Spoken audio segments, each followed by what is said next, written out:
29/4/2025 દિવસે જ્યારે શનિદેવ કુંભ રાશિમાંથી મીન રાશિમાં પ્રવેશ કર્યો ત્યારથી હજારો માત્ર એકને એક પ્રશ્ન આવ્યા છે કે અમારે સાડા સાતી છે તો અમારે શનિદેવ અમારી પર કેવી કુદૃષ્ટિ કરશે અથવા તો શનિદેવનો પ્રકોપ અમારે કેવો સહન કરવો પડશે, કોઈ પણ ઢયા છે તો કઈ કેવો પ્રકોપ સહન કરવો પડશે.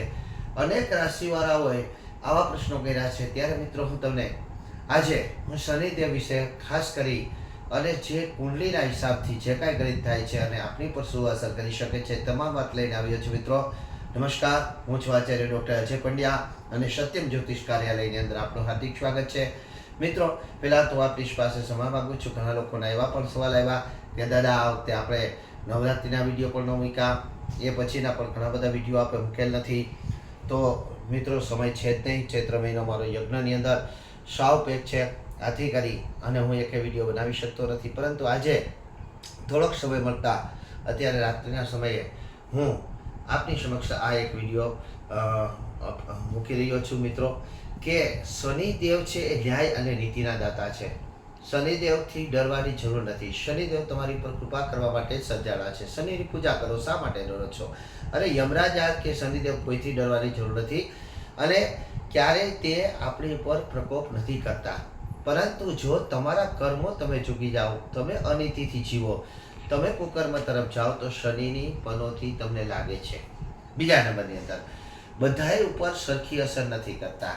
દાખલા તરીકે કે કોઈ એક રાશિ છે જેની ઉપર ઢૈયા ચાલુ થઈ છે, કે કોઈ એક રાશિ છે કે જેની પર સાડા સાતી ચાલુ થઈ છે. પરંતુ આ રાશિમાં તો જે જાતક છે, જાતકની જન્મ કુંડલીના હિસાબે, જાતકની કર્મ કુંડલીના હિસાબે, જાતકની 9 માસ કુંડલીના ચલિત કુંડલીનું સર્વત્ર જ્યારે ગણિત થાય ત્યાર પછી આપ એવો નિર્ણય કરી શકો કે આ જાતક ઉપર શનિદેવનો કેવો પ્રભાવ થશે. મેં જે સંશોધન કર્યું છે એ પ્રમાણે રાશિ પ્રમાણે માત્ર 0.5% જ ફળ આપને પ્રાપ્ત થાય છે. દાખલા તરીકે કે કોઈ એક વ્યક્તિ જે છે એની પર ઢૈયા, માની લો કે ધનુ રાશિવાળો કોઈ વ્યક્તિ છે તો એની પર ઢૈયા ચાલુ થઈ છે તો એની પર જેટલી અસર થશે એવો જ બીજો કોઈ ધનુ રાશિવાળો વ્યક્તિ હશે તો તેની પર ના બરાબર અસર હશે અથવા તો ખૂબ જ વધારે અસર હશે. એટલે તમે એવું ના વિચારો કે બધાય જે જાતકો છે દરેકને એક સરખો શનિદેવનો પ્રકોપ અથવા તો પ્રેમ પ્રાપ્ત થાય છે. ના, તમારા કર્મો, તમારી જન્મકુંડલી અને તમારી જન્મકુંડલીના તમામ કુંડલીના ગણિત, જેની અંદર ચંદ્ર કુંડલી છે, ચલિત કુંડલી છે, 9 માસ કુંડલી છે અને લગ્ન કુંડલી છે, આ તમામ કુંડલીના ગણિત પછી એવું નક્કી થઈ શકે કે તમારી પર શનિદેવ કેવો પ્રભાવ પાડી શકે છે.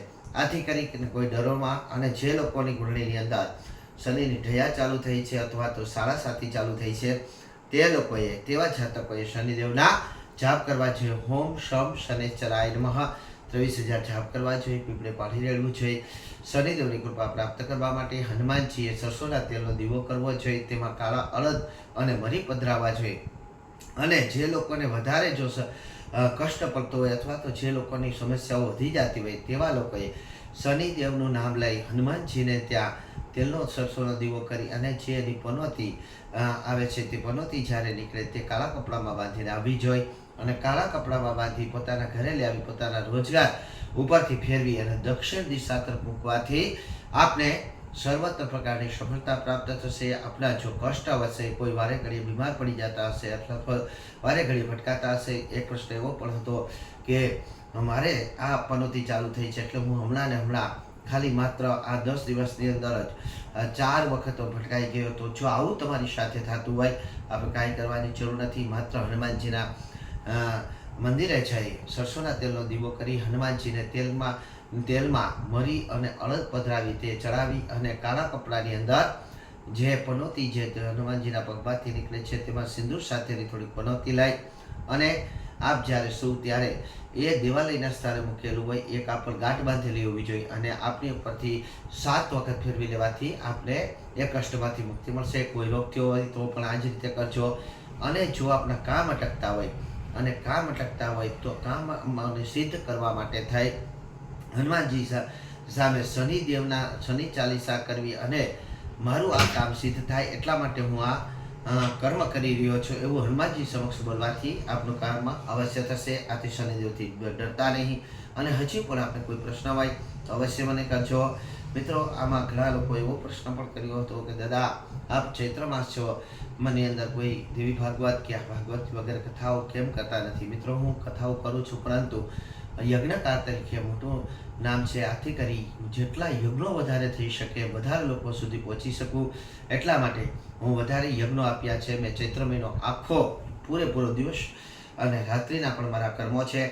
બાકી હું જ્યારે પણ ફ્રી હોય છું ત્યારે દેવી ભાગવત છે, ભાગવત છે કે શિવ પુરાણ છે કે રામકથા સહિત, હવે તો હું એવું પણ કહું છું કે 18 પુરાણમાંથી આપ કોઈ પણ પુરાણ કરાવવા માટે મારો સંપર્ક કરી શકો છો.